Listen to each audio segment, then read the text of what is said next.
With just a couple of days until the Patriots preseason debut, what do you want to see from the team this week? Stick around. It's Mailbag Monday right here on the Locked On Patriots podcast.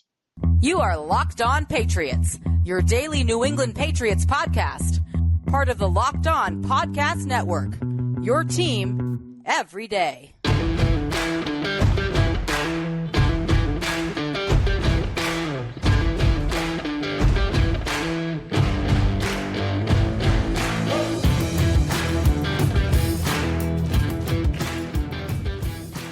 Hello to all of you Foxborough faithful. Thank you once again for making Locked On Patriots a daily part of your New England Patriots coverage. Welcome to the pod. We are a proud part of the Locked On Podcast Network, your team every day. Subscribe or follow for free on YouTube or wherever you get your podcasts to ensure that you get the latest episode as soon as it's available. I am your host, Mike Debate, and I cover your New England Patriots for Patriots Country of Sports Illustrated. So reach out, let me know what's on your mind on Twitter, on X, whatever you happen to be calling the Bird app these days at MDABATE NFL. While you're out there showing some social media love to Locked On Patriots, follow the account as well at LO_Patriots. And folks, today's episode is brought to you by our good friends at birddogs. Go to birddogs.com/LockedOnNFL. or enter promo code LOCKEDONNFL for a white tech hat with any order. You won't want to take your bird dogs off, we promise you. And Patriots fans, thank you once again for joining me here today on the pod. Hope you all had an amazing weekend, and as always, special shout out and a tip of the cap to all of you Locked On Everydayers out there, those of you who make Locked On Patriots possible. And, of course, to all of you Locked On loyalists that sent in some amazing questions for today's Mailbag Monday. We have some great thought-provoking questions. And, of course, if it's Mailbag Monday, that means another hashtag is in effect. That's right. It is hashtag Locked On Murph Monday. And that means our good friend, the Count of Murphy Fisto himself, the legendary Thomas Murphy of E2Gsports.com, going to drop by, help me open up the Locked On Patriots mailbag. You know what? Without further ado, let's welcome the man in. Thank you for coming to me in friendship, and thank you for joining me here today on Mailbag Monday, Don Murph. Always a pleasure, Michael. Always a pleasure. Hello, Newman. Let's get into Newman. it. When you control the mail, you control information. Wayne Knight delivering that line will never, ever get old. It's his birthday today. It is Wayne Knight's birthday. A tip of the today. cap Happy to Wayne birthday, Knight. Absolutely. Wayne. Some amazing, characters that he's played over the years. One of the great character actors of our time, of any time. Truly. And Wayne Knight is fantastic. He really is. Just a tremendous guy. We got Dotson here. Absolutely. Yeah. See, nobody cares. Nobody cares. He's brilliant. He's brilliant. But we're not going to get cheap on you, people. We're not going to be Dotson. We're not going to get cheap on you. We got the mailbag, and we dug deep this week. We had to sort through some fantastic questions, and we got a couple of new folks on the line, don't we? Yeah, we do. The first time submitting here, a longtime supporter of the show, and we're going to get into that in just a moment because he's got some questions, Murph, on Bill Belichick. And believe it or not, this is a subject that even I get passionate about. So folks, stay tuned. Stay locked in. You're not going to want to miss that. But as always, we're going to dive right in with the topic of the day, and that is brought to you by a good friend of the program, Matt Urban at Matt Urban. Matt wants to know, what do you want to see this week from the team? And Matt's question to me is as poignant and as timely as you could possibly get. The Patriots set to open this Thursday at Gillette Stadium, 7 p.m. start time against the Houston Texans. First preseason game of 2023, Murph. Hard to believe, but football is back, and in-game action is only days away.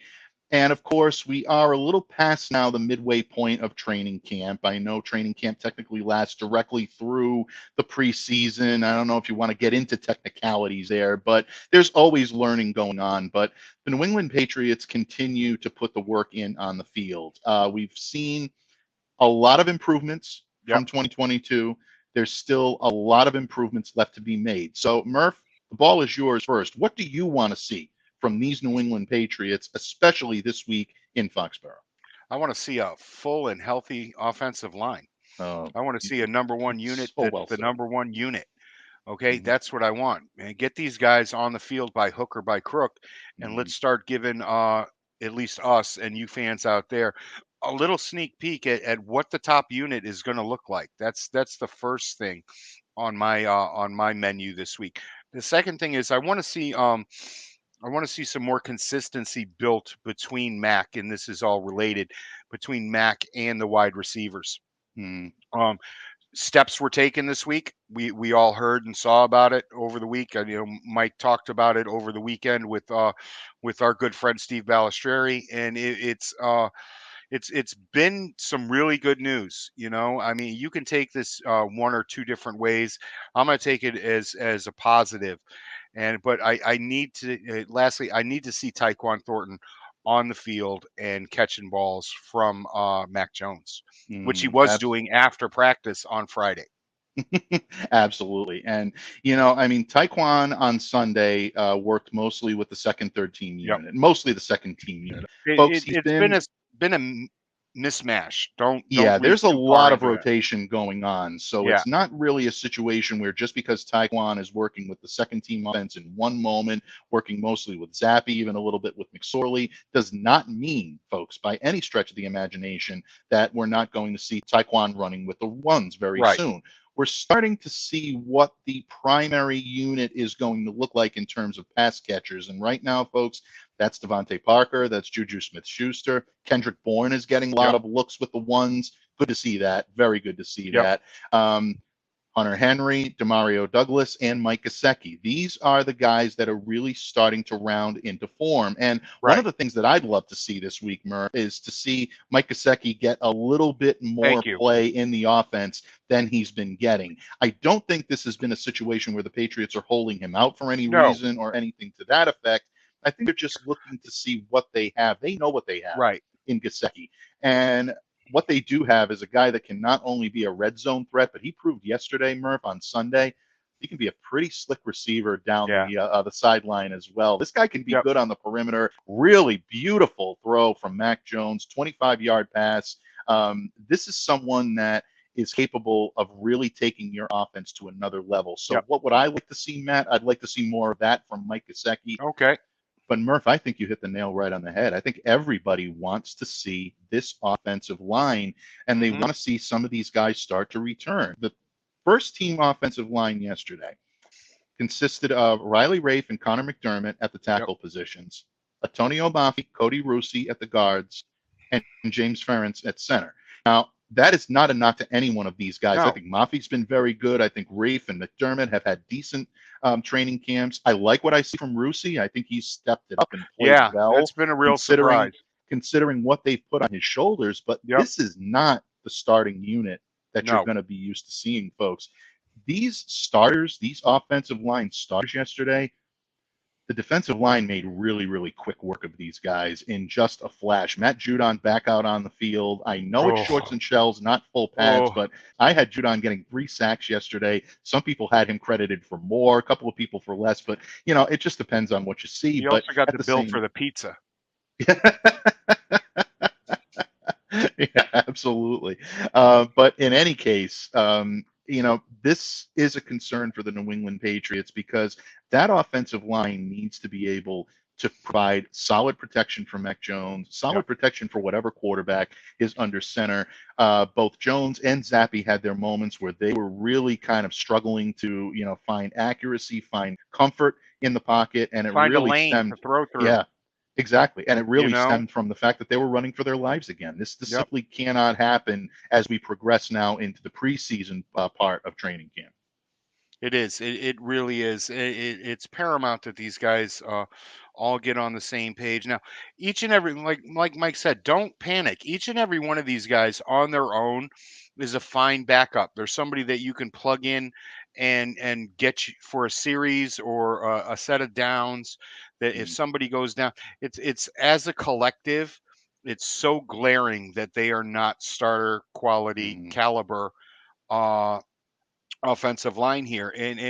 But like I said, as depth pieces, these guys are fantastic. I'm not not losing any sleep over it, Yeah. but let's just get the number ones out there, get them healthy, and let's see what we got. Yeah, exactly. Trent Brown, I'd like to see him see the field a little bit more this week. I know conditioning is always a concern with Trent. I think they've been smart to this point, but there's got to come a point where you got to get these guys out on the field. Owenu and Strange, I know, are still continuing to convalesce from injury. I'm not a medical expert, so I don't know what their medical readiness is. So I'm not going to force them back out on the field. David Andrews has been a fixture out there. They gave him a day off yesterday. He's entitled to it. So I'm not going to get really concerned over that, but I really would like to see Trent get back out there with the starters because if it's going to be Rafe or if it's going to be Connor McDermott, you need to get that continuity out there, and even just having one or two of those guys back is going to mean I'm not losing sleep. Difference. I'm not losing sleep over Connor McDermott actually being the starting right tackle. I'm really not when everybody else is out there. Yeah. Had a great season last year for the New England Patriots and the limited sample size that we had from him. But in all, actuality, he's been a very consistent performer through OTAs, minicamp, and now into training camp. Rafe has shown signs that he's capable of carrying load as well. So probably not going to go wrong with either one of these guys here. But if my hand is being forced right now, I'm going with Connor. I think he's been more consistent, but that's going to be up to Adrian Clem, Bill O'Brien, and Bill Belichick ultimately as to who gets the nod when this team is healthy and ready to put that complete unit out on the field. Murph, the defense has been phenomenal. Everyone continues to sing their praises. We're getting continuously great reports about cornerback play, safety play, front seven looking dominant yesterday. Even despite that, though, always room for improvement. Anything that you'd like to see from the defense this week that maybe we haven't seen yet? That's a really tough question. It really is. Again, there are so many moving parts and interchangeable cogs in this defense that it's unreal. I'd like to see a little more out of White this week, a little more of that dropping into coverage that we were talking about off the air a little while ago, something that Mike said on draft night. And I'd also like to see a cooler, calmer Jack Jones. Yeah, I'm glad you mentioned Jack because that is something that I would like to see. Look, there's no question about it. The fire and the desire are both there when it comes to Jack Jones. He is very serious about wanting to prove his worth on this team. He's very serious about improving from the player that we saw last year on the field, which, by the way, for a rookie was pretty good. He started off pretty well, and he's coming in making improvements on that. I would like to see him on the opposite side of Christian Gonzalez a little bit more with John Jones in the slot. I think as we start to get closer to the season, that to me is your strongest, most competent, most potent trio that you're going to see of cornerbacks on the field for the New England Patriots. I say that with a lot of respect for Marcus Jones because I really love the way Marcus plays. And I even say that with some respect for Miles Bryant. I know that a lot of people, wanted to talk about how Demario Douglas absolutely left him in the lurch yesterday. Miles makes contributions that a lot of people don't see on the field. I really do admire everything that Miles does on the field. There are times where he looks overmatched, and there are times where he is overmatched, but I think the good he brings to the table outweighs the bad. I'll get off my soapbox right now for Miles Bryant, but a lot of respect for both of those guys, especially for Marcus Jones and the speed that he has. But I think this is the unit that if the Patriots are going to have a quote-unquote elite style secondary, this is the unit they have to put out there. I really want to see these guys align a lot, and we'll know more toward the end of the month exactly what's going to happen legally. But if Jack is going to be able to be out there, this is without question your best unit. That's it. And without a doubt, and sticking with that unit, I would really like to see a little more of Joshua Bledsoe this coming week. He's on the wrong side of the bubble, shall we say, right now. And I would really like to see Joshua get back over that hump and maybe be on the right side of it. He had a good day Sunday from what I heard. Joshua Bledsoe had a very good day on Sunday. And, it's a trend that he continues. He plays very well during training camp and during practice. This is a kid that continues to project as a very versatile safety. Showed it yesterday, had a couple of interceptions out there, one against the second unit, one against the third unit. But his ideal fit is a role right now that the Patriots may not have a guy that fits so well into that type of a role. I'm talking the D gap, the slot, big nickel heavy defensive schemes. This is where Joshua Bledsoe can really shine. And when he's in there, he really does an amazing job. He can do very well in his man-to-man assignments, and he can be a rotational guy that subs in on late downs to play some of the man coverage looks that the Patriots may employ. So if you're wondering why Joshua Bledsoe continues to get press from those in the media and also continues to get attention from the Patriots coaching staff, that's a big reason why. I'd love to see this kid make the team. Admittedly, I had him on the cutting room floor because there's just so many spots that you can put these players, but we'd like to see him continue to put the good foot down. Exactly. And if he can do that, he's going to make it very, very difficult for the Patriots to cut him loose because, some team is going to really love what they see from him, and he can make another team very happy. So if you're the New England Patriots, you don't want him walking another away. Team in this division. Absolutely. And that could be something that could haunt the New England Patriots. This is one that got away that could end up haunting the team for a number of years to come. So, Matt, excellent question as always. Murph and I always, appreciate your wisdom, your counsel that you bring to the show, and of course, all of the support. So, folks, what would you like to see from the team this week? And maybe Mailbag Monday, but this question that a lot of you had. Drop your comments in the section below or send us a note on Twitter at MDABATENFL or Team207, or you can just at the Locked On Patriots account as well at LO_Patriots. Murph, we spend an awful lot of time talking about who's up, who's down, studs and duds, winners, losers, however you want to package it. We talk about guys that have really exceeded expectations during training camp or maybe failed to live up to them during training camp. But one guy that has continuously been, I don't want to say beaten from pillar to post, but has continuously been criticized. Okay. Surprisingly enough, has been the main man on the bench. Bill Belichick has gotten a lot of grief this year from the fan base. There's a lot right now that is in the belly of Patriots fans when it comes to cash spending, when it comes to their recent records. It really is interesting when you bring up Bill Belichick. He's become very polarizing here in New England for the first time in a long while. But is he really on the hot seat? And is that talk about him being on the hot seat even warranted? Murph and I are going to discuss that here in just a moment when this hashtag Mailbag Monday episode of the Locked On Patriots podcast continues. Locked On listeners, some say the key to a happy life is love, and others may say financial security. I'll leave it to you to determine the key to your own happiness, but what is my key to happiness, you might be wondering? Very simple. Comfortable pants and shorts. That's right. Today's show is brought to you by our good friends over at Bird Dogs, the most comfortable lower body wear you will ever have. Bird Dogs make you look good. I own a pair of their joggers. They are absolutely my favorite pants. The perfect mix of fit and comfort. And with all of the summer heat we've been having lately, I've been wearing my Bird Dog shorts, the absolute best shorts I've ever owned, keeping me comfortable and cool all season long.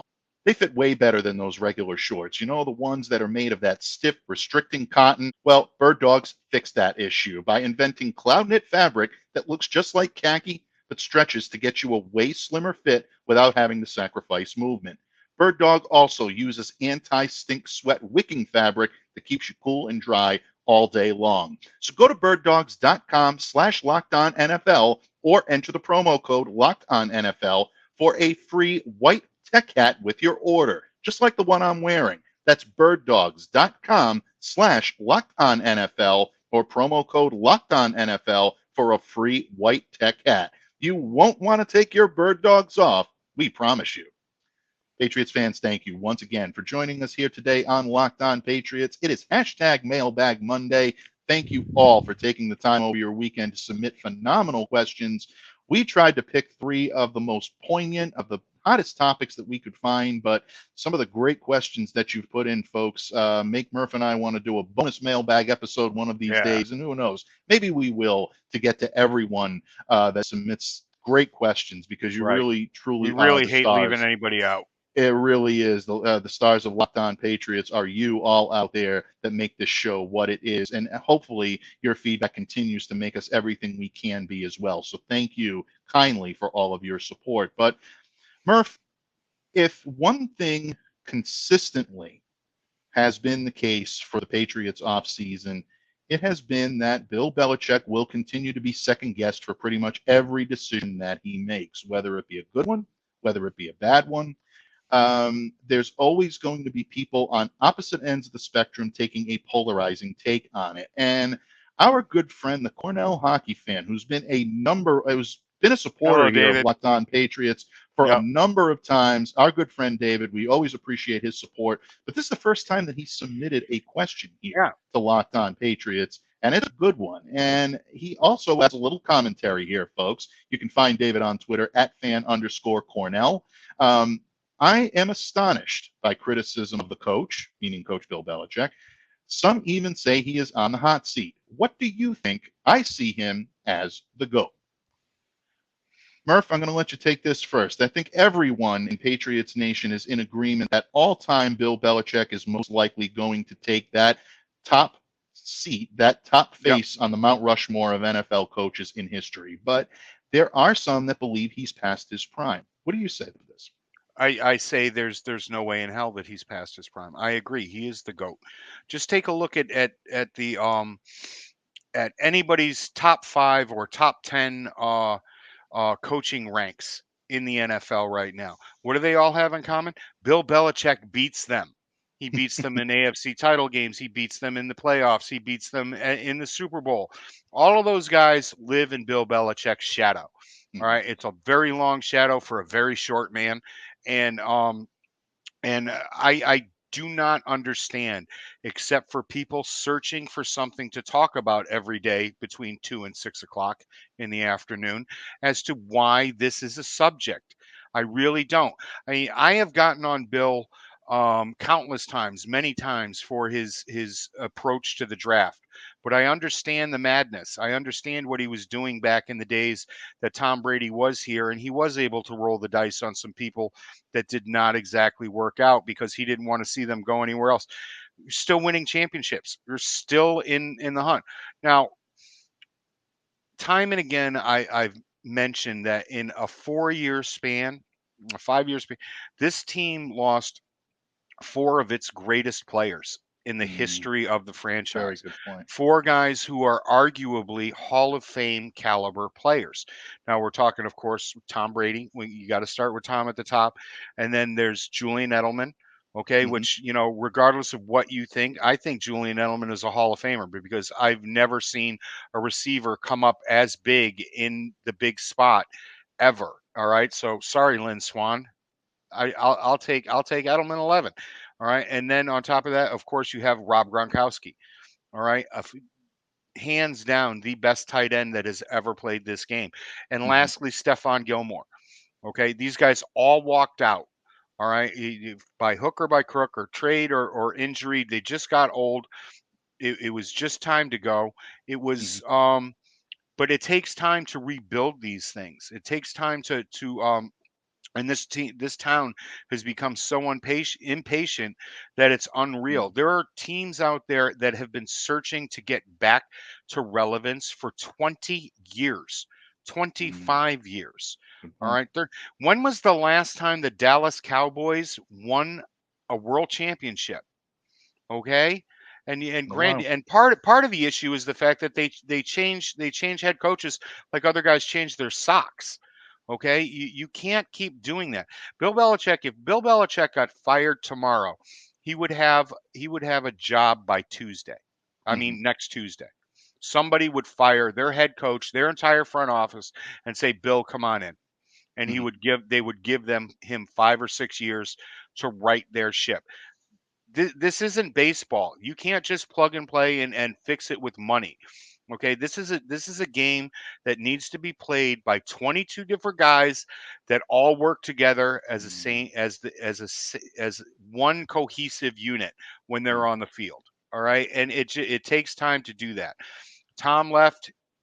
He went out and got what some people say was the last quarterback in the barrel to replace him. And it didn't work out. Things went downhill after Junior got COVID. He went out, he drafted a quarterback. The quarterback had a fantastic rookie season. Last year, there was a step back, and it was because why? Bill was trying to be innovative and get these guys to do something new, and it did not work out. Okay, the stopgap did not work out, and now we're back on pattern. And like I've said before, like Michael and I have said before, O'Brien was always the end game. Bringing O'Brien back in here was the end game. Last year was a stopgap. We'll see if we can compete doing this. We've seen a lot of other teams that are not very talented put up a lot of points. So let's see if that'll work. And it didn't. Give it some time. Bill's not on any hot seat. Yeah, I agree with you. I think the only way Bill Belichick walks out of Foxborough is A, if he wants to. Right. And B, if things implode to the level where it's simply not salvageable in that locker room anymore, then obviously, I mean, Rob Kraft is a proud owner of the New England Patriots, and he's not going to watch his team deteriorate to a point that's, either detrimental to their future or really detrimental to their present.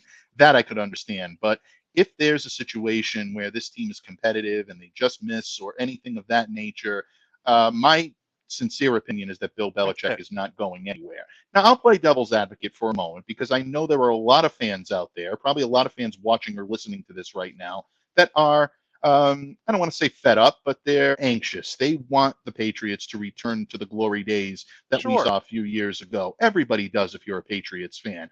You look at the record, the recent record so far, once again on the outside of the AFC playoff picture last season, finished the season 8-9. They lost 3 of their final 4 games for the second consecutive time. Right. That's something that naturally is not going to sit well with the New England Patriots. Last time they won a playoff game, Super Bowl 53 to close out the 2018 season, and they failed to qualify for the playoffs twice in that regard. And for the 2 seasons that they did, quickly ousted in the wild card round, including Tom Brady's swan song here with the New England Patriots. With the rookie quarterback. Yeah, exactly. And so you're looking now at a situation where fans are looking at Bill Belichick and they're looking at the track record and they're saying, okay, well, since Brady's walked out the door, Bill hasn't looked so great, has he? You look at the draft record, you look at all these blemishes on the resume, so to speak, and yeah, it's going to add up to some animosity. But I always come back to this, Murph, and I think this is the most poignant question. If you want Bill Belichick out the door, that means you have to have someone else coming into the door. Who do you want to replace Bill Belichick? Who is going to outbill Bill Belichick? I don't think there's anybody out there that can do it. The only name that I would say that could come in here and maybe garner some immediate veteran respect, somebody that was ready to return to the bench, would have been Sean Payton. And I'm not saying that it's a like for like, folks, but that to me is the only name, the only free agent name before Payton, made his agreement to go with Denver, that could have come in here and commanded similar type of respect because of the pedigree, the championship, reputation as being a player's coach. There's a lot there that could have given Patriots fans a little bit of hope, saying, okay, well, no Bill, but we've got a guy that's been on the mountaintop before. Exactly. I mean, you talk about elite coaches in the NFL landscape right now. I mean, you want Andy Reid? He's not leaving Kansas City, folks. There's no way he's doing that. You mentioned Brian Daboll and some of the younger he's not leaving New York. These guys that are entrenched, that are good coaches right now, are not leaving their posts to come here to New England. So if you want Bill Belichick out the door, who's going to come in here and do a better job than Bill can do? I don't think you can find anyone. Well, according to the talking heads in this town, Mike Vrabel. No. I like Mike. Mike's a good coach, okay? He's not a great coach. He's not a Hall of Fame coach. What has Mike Vrabel won in Tennessee? Okay, what has he done? The guys just aren't out there. There are a lot of people that have done less with a lot more along this coaching landscape than Bill Belichick has been able to do here in New England. Give it time, okay? Wait, just give it time. And for anyone that believes that the gameplay has passed him by, I can still tell you, Bill is out there. He is directing traffic. He's not leaving everything to his assistants. His assistants are doing much better this year. You're seeing a lot more control on the offensive line from Adrian Clem. You're seeing much more control over the offense and the quarterbacks from Bill O'Brien. Even Jordan Mayo is a lot more hands-on with the defense this year. And Bill is not spread as thin as he was last year in any way, shape, or form. You're absolutely right. And Bill is still out there. He's still teaching basic hand techniques to the rookies and the young players. He's teaching them where to place their feet. This is all Bill Belichick out there on the field each and every day.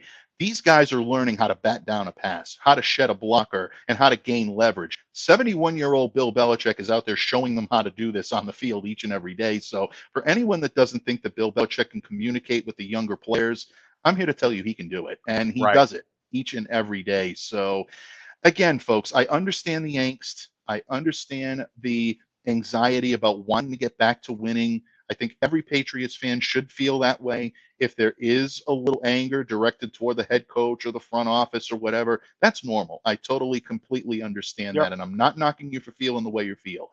I just always ask you to look at the opposite end of the spectrum.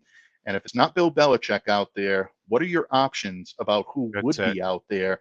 I just don't think there's a guy out there that can do what he does. That includes Bill O'Brien. That includes Josh McDaniels or any of the assistants on staff. Like Murph said, that includes Mike Vrabel. I just think what Bill Belichick brings you is something you can't replicate, and that's why he's here, and that's why I think he will continue to be here. That's it. That's it. Well said, bud. Well spoken.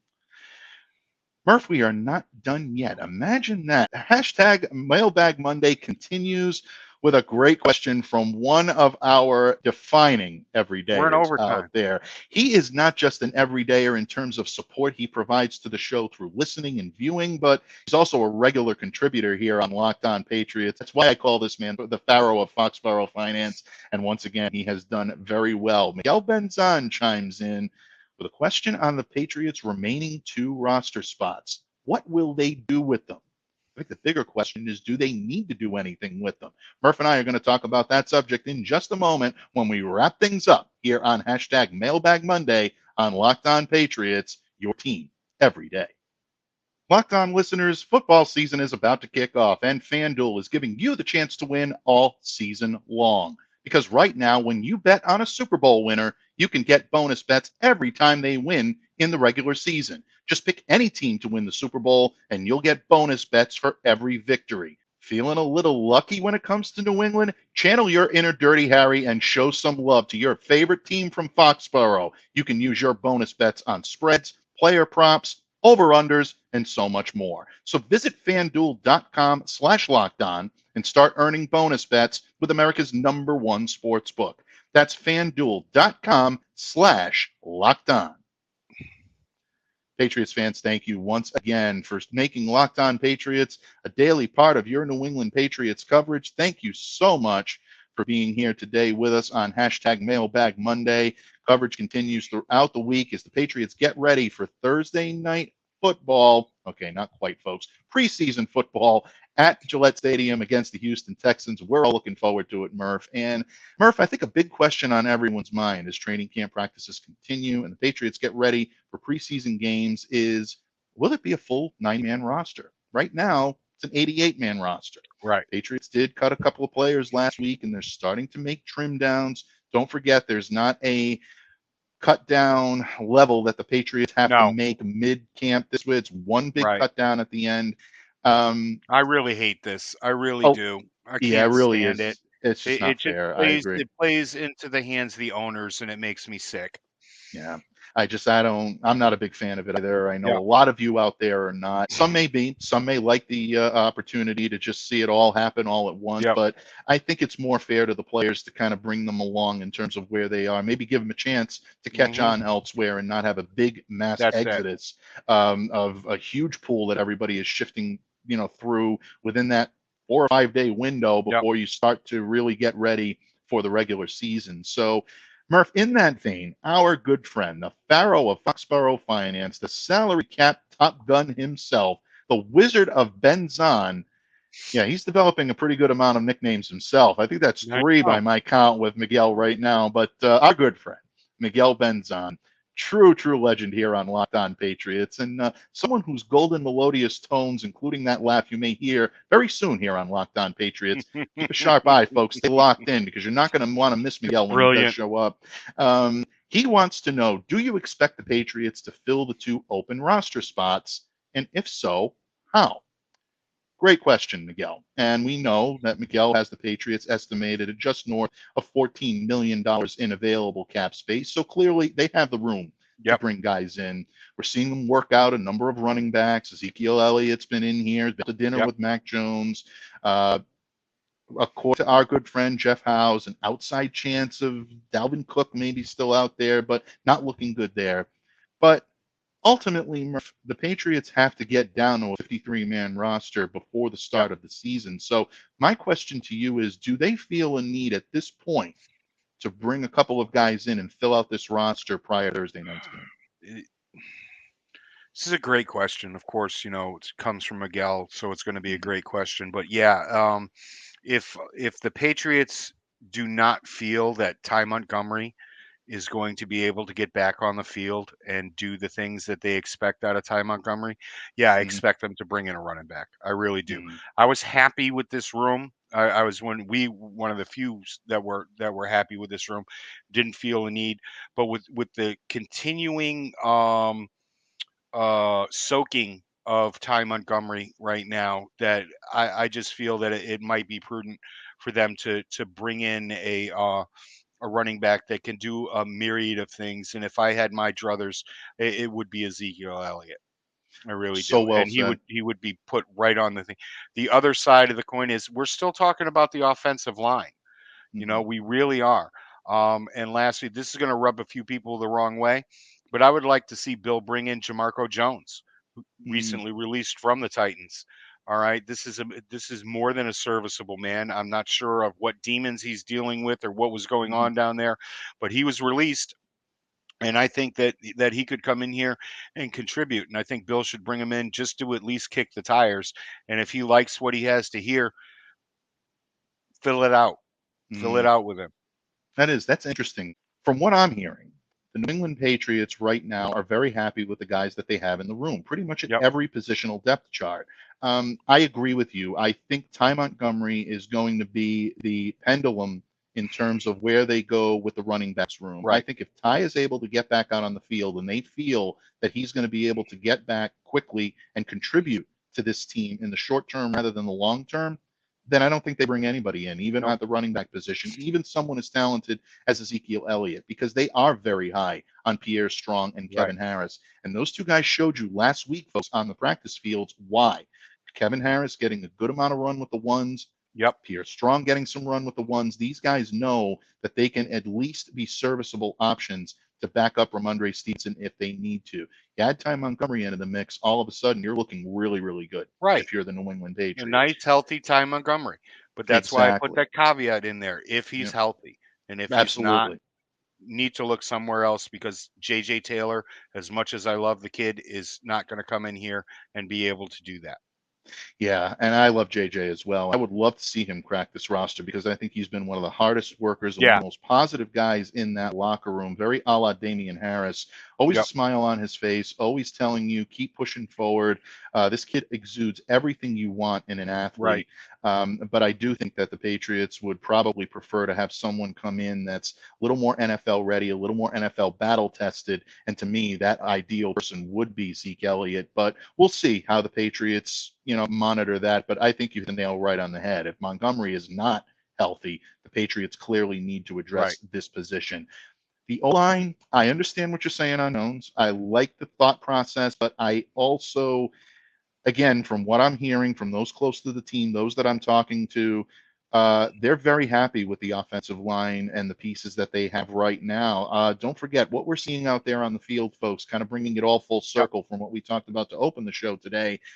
Not indicative of what we're going to be seeing this season. I think the only two guys that have a chance to crack this starting rotation when all is said and done and the Patriots are ready to start regular season games would be either Riley Rafe or Connor McDermott at the opposite tackle position at the right side. So either one of those guys might get in there, but All the other starters are going to be guys that you're accustomed to seeing. Trent Brown, Cole Strange, David Andrews, Michael Wainu. You add all those guys back into the mix. Now, all of a sudden, you're looking at some very good reserve options. Antonio Mafi, City So, who we don't talk about a whole lot, but is getting a lot of looks and doing very well in one-on-one drills when the pads are on. So keep that under your hat as well. Then you've got Rusi stepping it up. Bill Murray is in Bill there. Murray. I think they have so many guys in this area that just filling those 2 roster spots when they're going to have to probably cut them down anyway is going to be a little bit difficult. I can't imagine anybody them bringing in here that's going to be so much better than what they have, with the exception of maybe Zeke Elliott at the running back position because of the type of respect he's going to see. We don't always agree. Absolutely, we don't. But you know what? It's respectful. We can sit there across from one another. I can tell Murph that he's dead. No, I'm only kidding, folks. He's absolutely not dead wrong. You know what? There's probably more of a chance of me being wrong than Murph, but you know what? That's why we love him, and that's why we have him here on the show. Like the old saying goes, and you got my back, I got your back, so you have the right to call me an SOB whenever you want. No, I don't think so. No, I still don't have that right, and I never will have that right, man, because you are the Don of Locked On Patriots. And once again, a tip of the cap and nod to the gods to the Pharaoh of Foxborough Finance for taking us home with a phenomenal question today, and always. But before we take our leave of Mailbag Monday, Murph, it wouldn't be Monday unless we enlightened all of our Locked On loyalists out there about what you have cooking in Murph's kitchen when it comes to E2G Sports. What can we expect this week, Bud? Floor is yours. Take us home. Well, I've got a nice little piece on the Red Sox and their weekend against Toronto. You can go over check that out at e2gsports.com. I'm also going to have a fabulous piece coming up this week about overblowing expectations of the rookie class there in at Fenway. So check that one out. You can follow me on the X Bird app, at tmurph207 to just see, come stop by, say hello. Absolutely. I'm always friendly. Stop by. Yes, he absolutely is. Don't let the angry green avatar fool you. He is a very, very friendly human being, except for certain circumstances. And you know what? I'm not going to reveal those. I'm going to let you determine what makes Murph a little on the green angry side, because I just happen to find it funny, and I think it'll be a good opportunity for all of us to see. But bottom line, I appreciate you always. Thank you, bud. Murph. Always your wisdom, your counsel, your friendship are a big key, a huge reason why Locked On Patriots is what it is, and I appreciate it, and I know all our listeners do as well. And folks, thank you for continuing to make us a daily part of your New England Patriots coverage. Don't forget, coverage continues here on Locked On Patriots Tuesday, Wednesday, and of course, game day on Thursday when the Patriots get set to take on the Houston Texans at Gillette Stadium, 7 p.m. Not going to want to miss the first and only preseason game held at Gillette Stadium this year. But folks, what that means is Patriots football is about to be back in a big way, and I know we can't wait for it. So on behalf of the Count of Murphy Fisto himself, the legendary Thomas Murphy of E2G Sports, I am Mike DeBate, reminding you to stay safe and stay well, and to be the change you wish to see in the world. Have a great day, everyone. See you back here again tomorrow on Locked On Patriots. I won't be here. He will. I'm not me. Murph's always here. He's omnipresent.